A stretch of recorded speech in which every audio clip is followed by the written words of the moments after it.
부동산 시세를 조금이라도 찾아본 사람은 알겠지만 아파트를 매수하는 것은 한두 푼 돈이 들어가는 것이 아니다. 하지만 나는 소액으로 아파트를 매수하는 방법을 알고 있다. 그 방법은 과연 무엇일까? 내가 많은 투자 중 부동산 투자를 하는 이유는 크게 네 가지이다. 첫 번째, 다른 투자 방식에 대비 안전하다. 두 번째, 시세 파악이 쉽다. 세 번째, 정보 접근성이 좋다. 네 번째, 소액으로 투자가 가능하다. 나는 20대 후반부터 부동산 투자를 시작했다. 항상 오르는 아파트 가격을 보며 하루라도 빨리 매수하지 않으면 평생 살 수 없을 것 같다는 생각이 들었다. 그래서 아파트 매수를 결정하였다. 하지만 평범한 20대 후반의 직장인으로서 투자금이 많지 않았다. 그러므로 소액으로 부동산을 투자해야만 했다.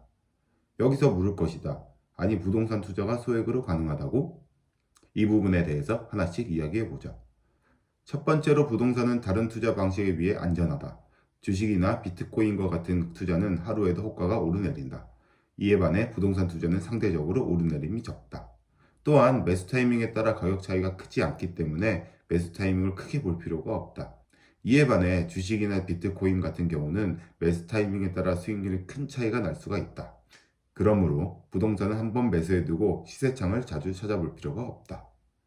나와 같이 멘탈이 약한 사람에게는 더욱 안전한 투자 방식이다. 두 번째로 시세 파악이 쉽다는 것이다. 요즘에는 부동산 관련 어플들이 특히 많다. 아파트 시세와 같은 경우는 더더욱 많다. 네이버 부동산, 호갱노노, 부동산 지인, 아파트 실거래가 등. 투자에서 가장 중요한 부분은 무엇일까? 일단 싸게 사는 것이다. 시세보다 싸게 산다면 당장 팔아도 손해를 보지 않게 되기 때문이다. 최대한 싸게 사서 오른 시세에 맞춰 팔면 현명한 투자가 될 것이다. 부동산은 많은 어플이 있는 만큼 시세 파악이 쉽다. 세 번째로 정보 접근성이 좋다. 정보 접근성이란 우리 같은 일반인들이 투자에 대한 정보를 알기 쉽다는 뜻이다.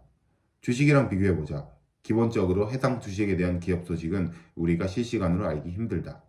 경영진의 변경 및 중요 경영 현안 정보들은 내부인이 아니면 알기 힘들다. 결국 뒤처진 정보는 투자 타이밍에 손해를 보고 시작하게 될 것이며 잘못된 판단을 하고 들어갈 가능성이 높다는 것이다. 하지만 부동산은 이에 비해 투명하다. 지역의 향후 개발 정보는 도 및 시청 정보 사이트 같은 곳에서 쉽게 찾아볼 수 있으며 뉴스로도 많이 나온다. 또한 대한민국은 부동산 공화국이라는 말이 많다. 이는 다른 투자 시장보다는 부동산 투자 시장이 정부 및 정치권에서 많은 관심을 기울이며 신경을 써준다는 의미다. 그만큼 투명하고 크게 실수할 이유가 적다는 것이다. 해당 부동산의 현재 주인 및 매수, 매도 이력 역시 등기사항 증명서를 떼어보면 쉽게 찾아볼 수 있다. 마지막으로 소액으로 투자가 가능하다는 것이다. 이 부분이 가장 궁금했을 것이다. 흔히들 주식은 소액으로 투자가 가능하고 부동산은 큰돈이 들어간다고 말한다. 이 부분이 부동산 투자에 큰 문턱으로 작용하며 지레 겁을 먹고 부동산 투자를 포기하는 사람들이 많다. 하지만 부동산 투자도 자세히 살펴보면 소액으로 가능한 투자가 있다.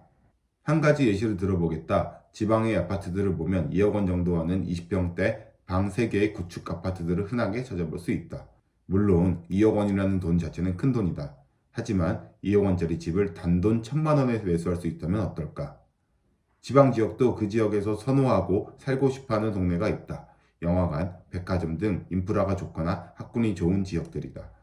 이러한 아파트들은 사람들이 살고 싶어하는 동네이기 때문에 전세 가격이 꽤나 높다. 즉 2억 원짜리 가격의 아파트 전세 가격이 1억 9천만 원 한다는 것이다. 가령 2억 원짜리 아파트를 매수하여 1억 9천만 원의 전세를 주면 당장 투자금은 단돈 1천만 원만 드는 것이다. 현재도 유효한 투자 방식이며 지방 부동산을 보면 2022년 현재도 투자 가능한 방법이다. 투자에서 중요한 부분은 투자금이 적게 들어가는 것이다. 그래야 시세가 올랐을 경우 수익률이 극대화되기 때문이다. 나는 이런 방식으로 주택을 매수했다. 2022년 기준 앞으로도 좋은 방식이라고 생각되며 향후에도 추가적으로 이 방법을 통해 주택을 더 매수할 것이다. 세상의 투자 방법은 여러 가지이다. 생각보다 사람들은 부동산 투자에 대한 편견들이 많다. 돈이 많이 들고 매수가 어렵다고들 생각하기 때문이다. 또한 큰 돈이 들어가기 때문에 더욱 겁을 많이 낸다. 이에 비해 주식은 작은 돈으로도 할 수 있기 때문에 쉽게 들어갔다 쉽게 나온다. 그렇기 때문에 나는 부동산 투자가 다른 투자에 비해 조금 더 블루오션이라고 생각한다. 모든 투자는 진입장벽이 조금이라도 더 어려울수록 먹을 것이 더 많은 시장일 것이기 때문이다. 오늘의 투자 이야기는 여기까지입니다. 들어주셔서 감사합니다.